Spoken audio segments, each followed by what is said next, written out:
ஏன் அத்தை? மணி 7:30 கூட ஆகல. அதுக்குள்ள டிஃபன் போறான்னு எடுத்துக்கிட்டீங்க. 8 மணிக்குள்ள செஞ்சிருவேன் அத்தை.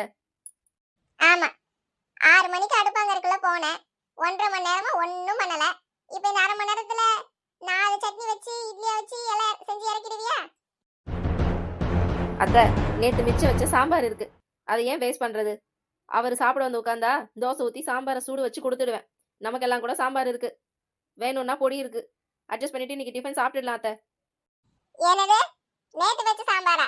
அத நேத்தே வாயில வைக்க முடியாம தான் அது அப்படியே இருக்கு. அதையே இன்னைக்கு வைப்பியோ? அதெல்லாம் எங்களுக்கு இறங்காது. போ, காரமா ஏதாவது சட்னி அரை. சாம்பார நீயே உட்கார்ந்து சாப்பிடு. வேலைக்கு போற ஆம்பளைக்கு பழைய குழம்பு சூடு பண்ணி வைப்பாளாம். இவன் மட்டும் ஒய்யாரமா படுத்து தூங்குவாளாம். நல்லா இருக்குடி உன் நியாயம். அத்தை, சும்மா ஏதாவது சொல்லணும்னு சொல்லாதீங்க. நேத்து சாம்பார் நல்லா தான் இருந்தது. உங்களுக்கு தான் சாம்பார்னு இறங்காம வெளியே கடையில பிரியாணி வாங்கி சாப்பிட்டீங்க. சாப்பிட்டதுக்கு நாங்களும் சேர்ந்து இப்ப பழைய சாம்பாரை சாப்பிடணும். இருக்கிறத கீழே கொட்ட முடியுமா? இப்ப மட்டும் உங்க புள்ள சம்பாதிச்ச காசை நான் இப்படி ஆக்குறேன், வேஸ்ட் பண்றேன், கீழே கொட்டினேன் அப்படின்னு சொல்ல மாட்டீங்களோ? ஆமா, இல்லன்னா நீ ரொம்ப தான் சிக்கணும். நாங்க தான் என் பிள்ளை காசெல்லாம் அழிக்கிறோம். நீ இதையும் சொல்லுவ, இதுக்கு மேலேயும் சொல்லுவ.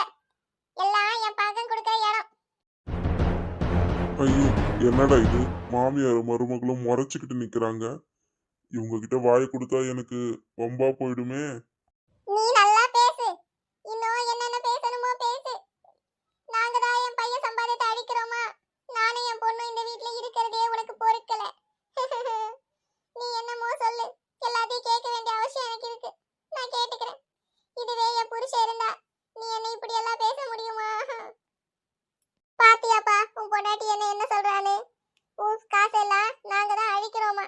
செஞ்சு வச்ச குழம்பு வேணான்னு வேற வேற செய்ய சொல்றேனா? அதனால உன் சம்பாத்தியமே அழிஞ்சு போதா? நான் என்னெல்லாம் சொல்றா பாருப்பா. இதுக்கா உன்னையும் உன் தங்கச்சியும் நான் வாயை கட்டி வயிற்ற கட்டி வளர்த்தேன். கடவுளே, இது உனக்கு அடுக்குமா? ஓ, அத்தான் இந்த மாமியா புயலாட்டம் ஏறி பூனையாட்டம் பம்பிருச்சா? மகன் வந்தது என்ன நடிப்பு நடிக்குது பாரு.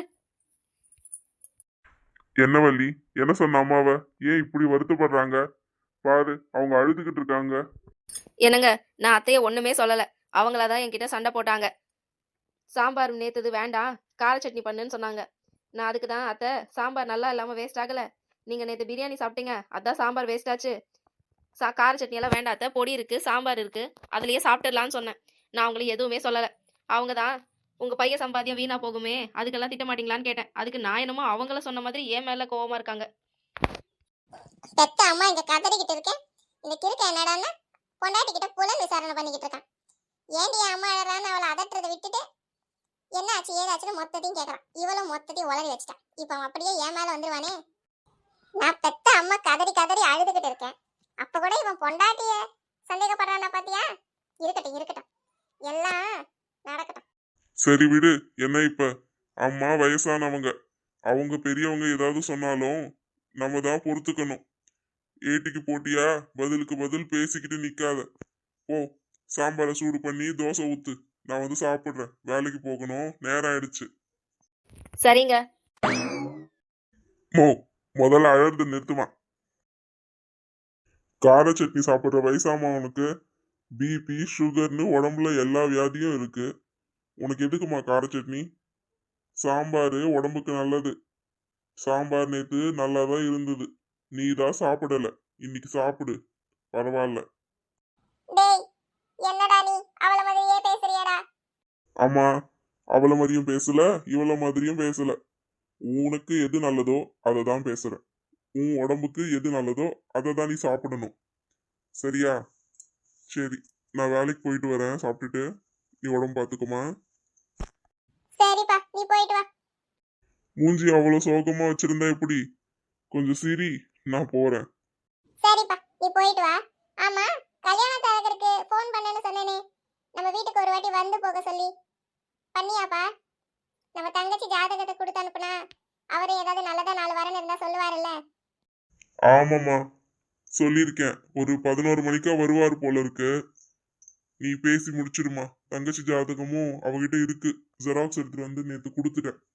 அவர்கிட்ட கொடுத்துட்டு நம்ம அப்புறம் பார்த்து பேசிக்கலாம். நீ இருக்க வேண்டாமாப்பா, புரோக்கர் வரப்ப 11 மணி கழிச்சு தான் போயேன் ஆபீஸ்க்கு.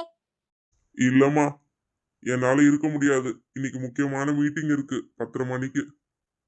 நீங்க பேசிடுங்க. புரோக்கர் கிட்ட பேசுறதுக்கெல்லாம் நான் எதுக்கு? அப்புறம் நான் லீவ் போட வேண்டியிருக்கும்ல. அப்போ போட்டுக்கிறேன் தங்கச்சி கல்யாணத்தப்பெல்லாம்.